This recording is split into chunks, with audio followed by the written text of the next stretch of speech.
हमारा strategic approach to testing है, मतलब स्ट्रेटजीज़ क्या होती हैं टेस्टिंग की, ठीक है। इनके बारे में है। सबसे पहले general characteristics of strategic testing है आपके पास। इसमें वो क्या कहता है कि टू परफॉर्म इफेक्टिव टेस्टिंग का software team should conduct effective formal technical reviews, ठीक है। रिव्यूज़ के बारे में हमने देख लिया है कि हमारे पास इंस्पेक्शन होता है, वॉक थ्रू होता है। तो अगर आप लोग टेस्टिंग करना चाहते हो तो उसके लिए आपको उन टेक्निकल रिव्यूज़ को परफॉर्म करना पड़ेगा, ठीक है। बेसिकली देखा जाए तो ये टेस्टिंग से पहले की एक्टिविटीज़ हैं, इंस्पेक्शन करना, वॉक थ्रू करना। टेस्टिंग हमारे पास डिफरेंट टाइप्स हैं, यूनिट टेस्टिंग, इंटीग्रेशन टेस्टिंग, वो सारी की सारी चीज़ें यहाँ आ जाती हैं, ठीक है। यहाँ पे क्या कहता है कि testing begins at the component level and work outwards towards the integration of entire computer based system, ठीक है। हम लोग यूनिट टेस्टिंग से शुरू करते हैं, फिर हम लोग यूनिट टेस्टिंग के बाद इंटीग्रेशन टेस्टिंग करते हैं, दैन सिस्टम टेस्टिंग करते हैं, दैन एक्सेप्टेंस टेस्टिंग करते हैं। तो मतलब छोटे कंपोनेंट से शुरू करते हैं और फिर पूरे सिस्टम को हम लोग टेस्ट कर रहे होते हैं, ठीक है। डिफरेंट टेस्टिंग टेक्निक्स को हम लोग डिफरेंट पॉइंट्स के ऊपर यूज़ करते हैं, डिफरेंट टाइम के ऊपर यूज़ कर रहे होते हैं। हमें सबसे पहले यूनिट टेस्टिंग की ज़रूरत पड़ेगी क्योंकि हम मॉड्यूल्स के ऊपर काम कर रहे होंगे, ठीक है। तो हम उस टाइम पर सिस्टम टेस्टिंग नहीं कर सकते क्योंकि अभी तो हम मॉड्यूल्स बना रहे हैं। तो हमारे पास डिफरेंट अप्रोचेज़ हैं, डिफरेंट टेक्निक्स हैं जिनको हम लोग यूज़ करते हैं। उसके बाद testing is conducted by the developer of the software, जिन्होंने काम किया होता है, जो प्रोग्रामर्स होते हैं वो उसको कंडक्ट करते हैं।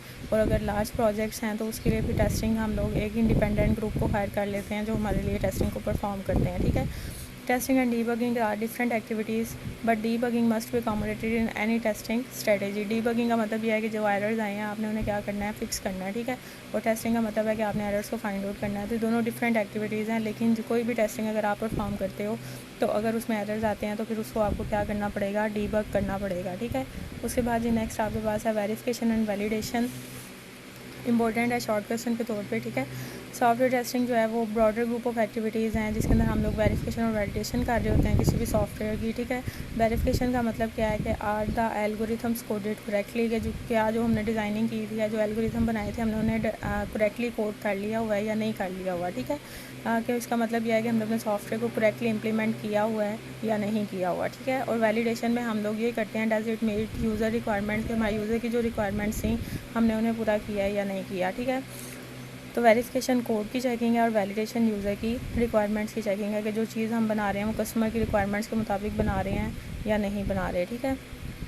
उसके बाद नेक्स्ट हमारे पास ऑर्गेनाइजिंग फॉर सॉफ्टवेयर टेस्टिंग है कि कुछ मिसकंसेप्शंस हैं टेस्टिंग के बारे में और कुछ रियलिटीज़ हैं, ठीक है। Testing should aim at breaking the software. ऐसा सोचा जाता है कि टेस्टिंग का मतलब यह है कि हम अपने सॉफ्टवेयर को ब्रेक कर रहे हैं, हम उसके अंदर से फॉल्ट्स निकाल रहे हैं, ठीक है। जो डेवलपर्स होते हैं वो कभी भी टेस्टिंग को परफॉर्म नहीं करना चाहते क्योंकि उससे उनके एरर्स या उनकी गलतियाँ निकल के सामने आती हैं, ठीक है। और जो software should be given to a secret team of tester who will test it unmercifully, ठीक है। जो सॉफ्टवेयर है वो किसी इंडिपेंडेंट पर्सन को दिया जाता है कि वो इसको हर तरह से चेक करे और हर तरह से गलतियाँ निकाले। डेवलपर कभी भी हर तरह से गलतियाँ नहीं निकालेगा क्योंकि वो अपने काम के अंदर खराबियाँ नहीं पैदा करना चाहता, ठीक है। उसके बाद the tester get involved with the project only when the testing steps are about to begin, ठीक है। टेस्टिंग ऐसा नहीं है कि आपका लास्ट फेज़ है, हमने STLC में वैसे उसको लास्ट पे पड़ा हुआ है लेकिन ऐसा नहीं होता। लेकिन जब टेस्टिंग हमने करनी है अपने तो जब हम प्रोजेक्ट को प्लान कर रहे होते हैं तो हम साथ साथ ही अपनी टेस्टिंग को भी शुरू कर देते हैं, ठीक है। उसके बाद रियलिटी भी है, इंडिपेंडेंट टेस्ट ग्रुप क्या करते हैं, remove the conflict of interest that में अदरवाइज भी प्रेजेंट। जितने भी कन्फ्लिक्ट से जो कि अगर डेवलपर अगर उसको चेक करता तो वो उसको छोड़ देता क्योंकि वो उसका अपना काम था, लेकिन अगर इंडिपेंडेंट ग्रुप इसको चेक करेगा तो वो इसको कभी भी रिमूव मतलब इन कन्फ्लिक्ट्स को आने नहीं देगा। उसके बाद work closely with the software developer during analysis and design to ensure that through testing occurs, ठीक है। आपके जो सॉफ्टवेयर डेवलपर्स हैं आप उनके साथ इंडिपेंडेंट ग्रुप जो है वो उनके साथ मिलकर काम करेगा, एनालिसिस और डिज़ाइन फेज़ में मिलकर काम करेगा ताकि वो भी उस सॉफ्टवेयर को अच्छी तरह से अंडरस्टैंड कर सकें, ठीक है।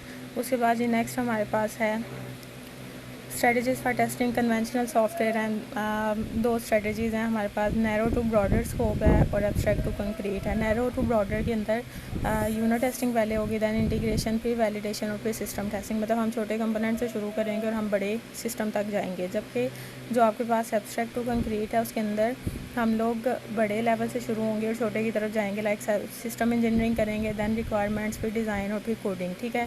तो ये आपके पास क्या होगी, एब्स्ट्रैक्ट टू कंक्रीट होगी। Levels of testing for conventional software हैं हमारे पास। हमें पता है जो ऑलरेडी यूनिट टेस्टिंग का मतलब क्या है कि हम एक मॉड्यूल को, एक कंपोनेंट को, एक फंक्शन को चेक करेंगे। इंटीग्रेशन टेस्टिंग में हम उन्हीं मॉड्यूल्स, उन्हीं कंपोनेंट्स को इकट्ठा करके इंटीग्रेट करके दैन उसको टेस्टिंग को परफॉर्म करेंगे। वैलिडेशन चेक में हम लोग अपनी रिक्वायरमेंट्स को चेक करेंगे कि क्या यूज़र की जो रिक्वायरमेंट्स थी हमने उसके मुताबिक अपना सॉफ्टवेयर बनाया या नहीं बनाया। और उसके बाद सिस्टम टेस्टिंग में हम लोग एज अ होल पूरे सॉफ्टवेयर और पूरे हार्डवेयर के साथ और सॉफ्टवेयर के साथ मिल के उसकी टेस्टिंग परफॉर्म करेंगे, तो उसको हम लोग सिस्टम टेस्टिंग कहेंगे। ठीक है, ये उन्हीं चीज़ों को उसने दोबारा से एक्सप्लेन किया हुआ है कि यूनिट टेस्टिंग में आप लोगों का जो फोकस होता है वो कंपोनेंट्स कंट्रोल स्ट्रक्चर पे होता है। ठीक है, एक एक कंपोनेंट के ऊपर होता है, आपने हर कंपोनेंट को चेक करना है, उसको डिटेक्ट करना है उसके अंदर से एरर से, और फिर उन कंपोनेंट्स को असेंबल करके इंटीग्रेट कर देना है। जब इंटीग्रेट हो जाएगा तो इंटीग्रेट टेस्टिंग के अंदर आप लोगों का फोकस किस पे होगा, इनपुट और आउटपुट्स के ऊपर, कि आपने उसने सिस्टम को क्या इनपुट दी और उसके अगेंस्ट उसने क्या आउटपुट जनरेट की, और आपका कंपोनेंट्स जो हैं वो किस तरह से फिट बैठ रहे हैं एक दूसरे के साथ और किस तरह से मिल के काम कर रहे हैं। ठीक है, जबकि वैलिडेशन टेस्टिंग जो है उसके अंदर हम अपने यूज़र को डिफरेंट उसका बिहेवियर चेक करते हैं, उसको फंक्शनल बिहेवियर चेक कर रहे होते हैं, उसकी परफॉर्मेंस को चेक कर रहे होते हैं। ठीक है, हम लोग उसको डिफरेंट इनपुट्स देते हैं और अपने यूज़र की रिक्वायरमेंट्स के मुताबिक अपने सिस्टम को चेक कर रहे होते हैं। ठीक है, सिस्टम टेस्टिंग के अंदर verify that all the system software hardware people database, मतलब हर चीज़ जो है वो मिल के काम कर रही होती है और हम एज अ होल पूरे सिस्टम के फंक्शन को चेक कर रहे होते हैं। ठीक है, उसके बाद ये नेक्स्ट आपके पास है testing strategies apply to object oriented software. हमें पता है कि कुछ हमारे पास कन्वेंशनल सॉफ्टवेयर्स के बारे में हमने स्ट्रेटजीज देखी हैं, और ये हमारे पास किसके बारे में है, ऑब्जेक्ट ओरिएंटेड सॉफ्टवेयर में, जिसमें क्लासेस बनती हैं, जिसमें फंक्शन बन रहे होते हैं। ठीक है, इसमें क्या कहता है, must broaden testing to include detection of error in analysis and design model. यहाँ पे हम लोगों का ज़्यादा जो टेस्टिंग का फेज़ होता है ना वो एनालिसिस और डिज़ाइन मॉडल वाला फेज़ होता है। ठीक है, उसके बाद unit testing loses some of its meaning and integration testing changes significantly. यहाँ पे हम लोग करते हर तरह की टेस्टिंग है, यूनिट टेस्टिंग भी करते हैं और इंटीग्रेशन भी करते हैं, लेकिन इंटीग्रेशन हमारे लिए बहुत ज़्यादा इंपॉर्टेंट हो जाती है क्योंकि वहाँ पे हमने डिफरेंट कंपोनेंट्स को कंबाइन किया होता है। ठीक है, डिफरेंट क्लासेस को कंबाइन किया होता है। उसके बाद use the same philosophy but different approaches as in conventional software testing.